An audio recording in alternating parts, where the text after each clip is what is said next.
Hello everyone, Josh first back at again and bringing you guys some more Digimon Re-Rise, and today we're going to be making a video talking about how to get prepared, setting up your account, your team, your compositions, and get ready for Battle Park, because Battle Park, as a lot of you already know, we got the notification yesterday, it will be available today after maintenance. Actually, I believe maintenance goes live in about, I'd say about 50 minutes from the recording of this video. So by the time this gets uploaded, it'll probably be in maintenance or very close to it. I believe maintenance is going to be about 3 hours long, roughly. So, what do you need to know about setting up your team to get it ready for PvP? Well, you need to kind of look at what's available currently in the meta. So, as a lot of you already know, everyone is probably going to be rocking War Greymon. That is going to be their main DPS. And as a lot of you know, he hits very hard single target. So you're going to want to try and be as defensive as possible to try to not get one shot. And the best defensive unit right now currently in the game is High Angemon. But there are a few other options if you do not have High Angemon. Prince Mamimon, as much as I do not like that Mega at all, it is still a Mega stat Digimon with 30% defense up. I still don't like it. I prefer his ultimate version better. The ultimate version of Mamimon that can only go to Mamimon gives you 60% defense up. So that's another viable option as well for defense. I mean, there's some other ones as well, but I don't want to go over all of them because then the video would just take forever. But let's go into our actual Digimon list here. Now, I'll talk about some of the ones that I currently have. Some of you may have more than me. Some of you may have some less. So I'm going to try and give you a bunch of different options as much as I can, as much as I can remember, because there is a lot of Digimon in this game already. So, as we talked about, High Angemon is exceptional because of his defense up, 60% for 3 turns for everybody.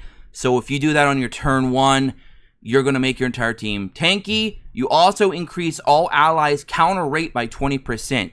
So if you get any kind of plugins that have counter rate or any Digimon that are built around counter rates, you're going to be able to try and get some free shots off. And that's always good. The more DPS that you can unload on your opponent, the better your chances of winning are.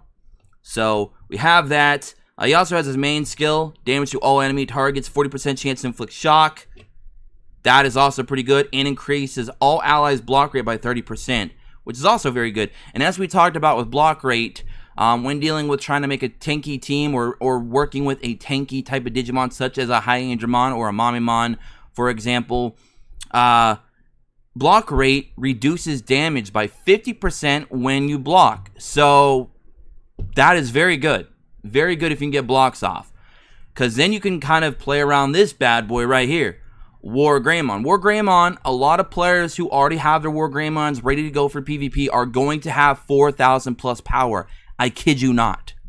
They're all going to have probably 4,000 plus power because I'm sure a lot of them have already put some kind of plugins together, even if they're bronze plugins, which I don't recommend building up bronze plugins. But if that's all you've got, then you're going to use them because you want to get the most out of your Digimon that you possibly can when playing PvP, because PvP is the main basically substance, the main way you're going to supplement your rubies per week.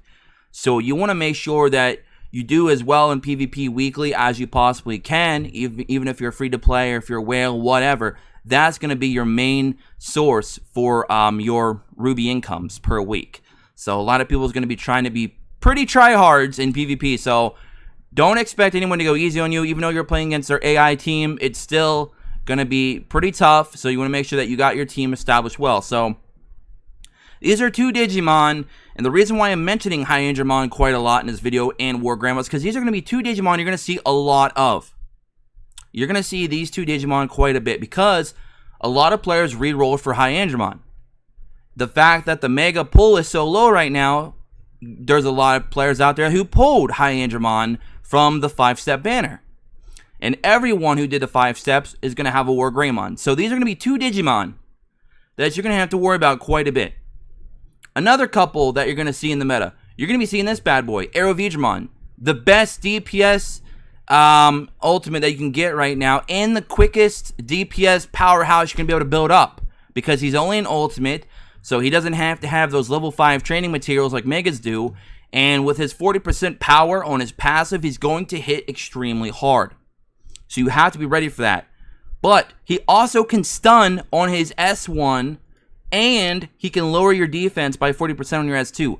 Now, lowering this defense by 40% doesn't fully negate a high Angemon 60% defense up, but it definitely reduces quite a bit of that. So, if they want to pluck you out, they could theoretically just use a Aerovidramon and then pop a War Greymon. And then boom, that Digimon is probably dead. So, these are going to be some things you're going to have to worry about. You know, with stun and all that, you're going to have to deal with shock. There's so many debuffs that you're going to have to account for. And a lot of players might be running the same teams. Because since we're so new into PvP right now, a lot of players are going to be running the same team for Clash Battle, PvP, and PvE for like Story Mode and Vortex. They're all going to probably be running the same 5 or 6 Digimon. So you're going to be seeing a lot of these same Digimon for the first couple months until we start expanding the olive branch, basically. You know, adding more Digimon, people building up more Digimon, more variety. But for now, a lot of people are going to be focusing on that core team, which is recommended. So, you're going to be seeing a lot of Aerovidramons. You're going to be seeing a lot of War Greymons. You're going to be seeing a lot of High Angemons. You're going to be seeing probably a lot of Sucuyamons and Minervamons as well. Both of them are going to be AoE Cleaves. These are going to be Digimon that are going to sit there and try to pick at your damage for all of your Digimon as much as they can. And you do not want them to get their skills off. Like in Sucuyamon's case, she can skill lock you. She can skill lock you for 2 turns, and that's no good, because then you won't be able to use your main skill or your sub skill. She also nullifies skill lock effects targeting all allies, so she counters herself. She basically is a counter to herself. So if you have a Sucuyamon, and they have a Sucuyamon, it's going to be a pretty interesting matchup when trying to use that main skill, because your main skill might not be something that you'll consider using at that point, because they're going to be nullifying all of the skill locks for at least 3 turns. So your first main skill is going to be useless, outside of just doing a little bit of damage and decreasing. Whoa, you must like me. We got a subscriber joining us during the channel during the video, so thank you so much for that. But anyways, so decrease all enemy targets tech by I believe 30%. That one might come in handy if you're running against a really tech heavy team, but I feel like it's going to be mostly power. Starting out in the meta, to be honest, because like I said, everyone's going to be running Aerovidramon, everyone's going to be running War Greymon, and because of the fact that they're running those 2 Digimon, by the way, she also lowers defense by 20%. I believe Minervamon has the defense by 20% on all targets in her passive, so they both can actually in some way lower your defense. So if you combo that up with Aerovidramon, it's going to kind of help you deal with High Angemon teams to an extent. So it's not all bad. Higher Demon does look like this massive brick wall that you have to overcome, but there are some ways to play around it. But anyway, so we have that. But what was I going to say? I had a complete brain fart mid-video here. Oh, yes.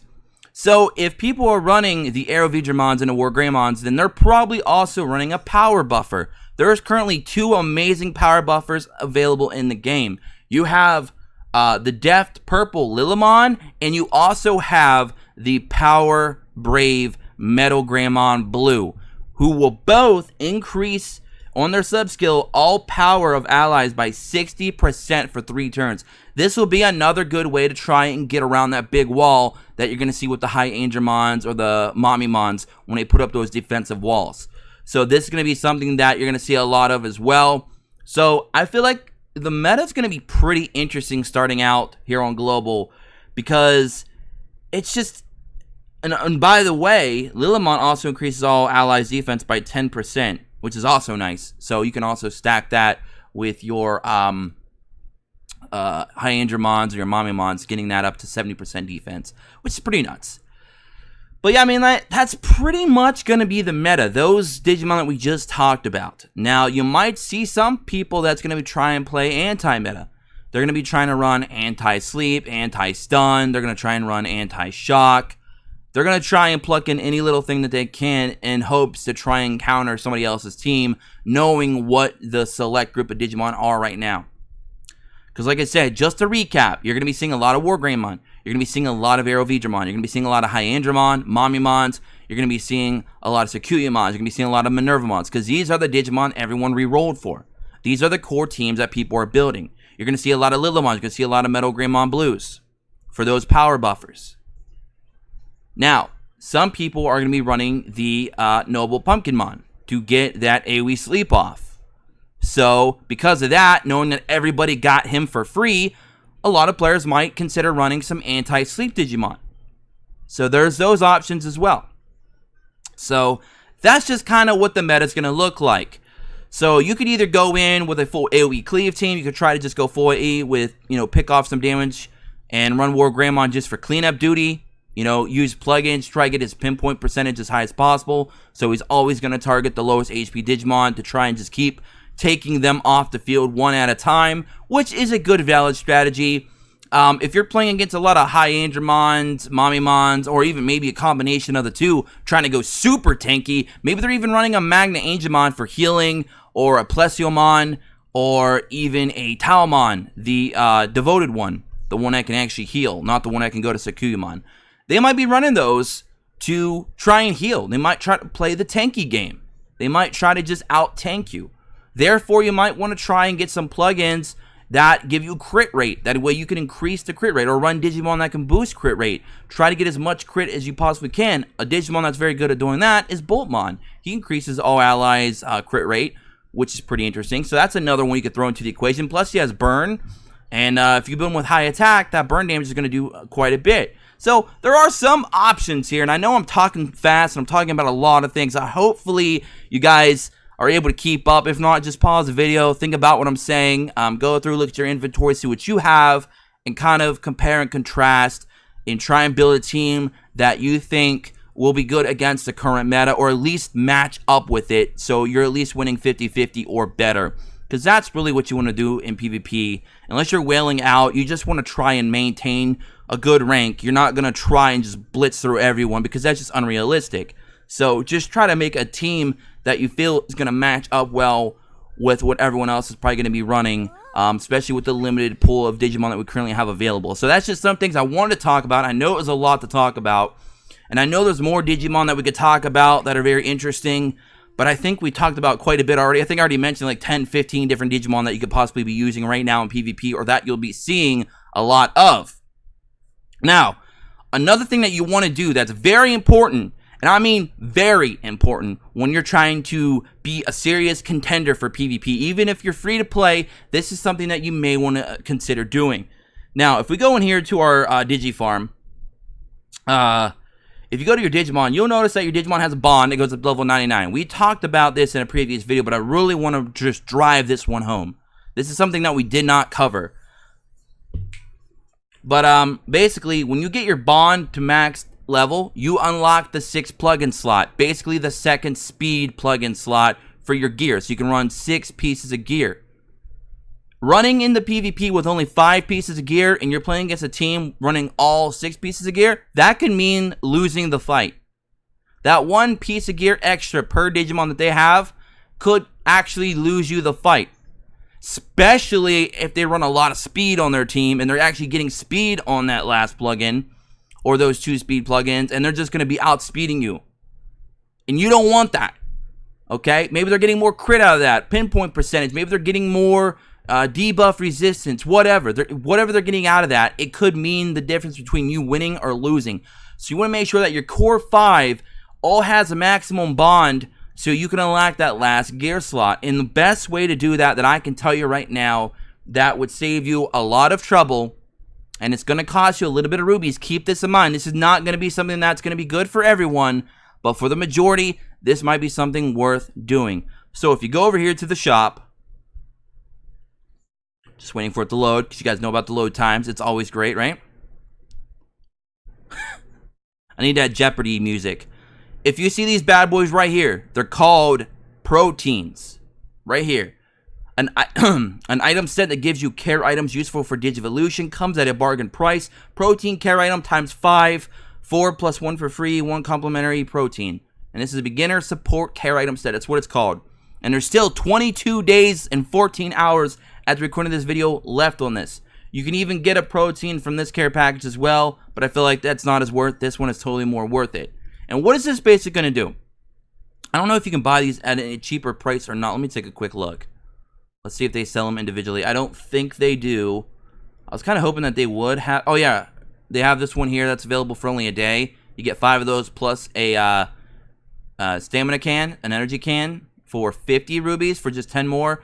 Really, that's not a bargain because that's pretty much the same price of buying this right here plus a can. So I don't really see what the point of that is. But anyways, you want to get those proteins because what those proteins are going to do is the strategy is this. Listen very carefully to this part that I'm getting ready to tell you so you don't mess this up. Because I accidentally messed this up on accident because I wasn't paying attention. So make sure you pay attention and listen to this part very much. This is probably the most important part of the entire video for getting your team ready to go for PvP, you know, the battle park.